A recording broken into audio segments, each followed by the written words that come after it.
Hey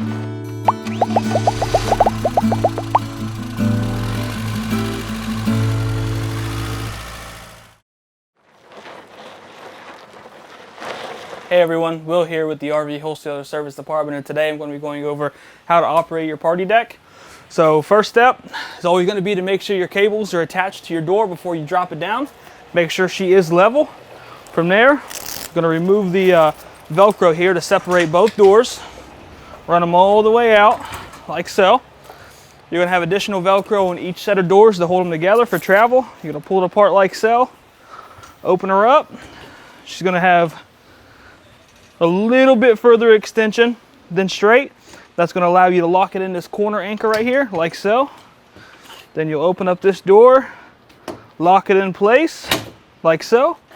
Do the same with this one. So you get your Velcro here, pop her open. You're going to do the same. You're going to open it just ever so slightly past forward. You're going to push her all the way open, like so. Lock her in, nice and tight. Last door here, you're going to have your latch, pull top, slide her right down in there. And that's how she operates, right there. Nice and easy. If you have any other questions, just give us a call at 877-877-4494.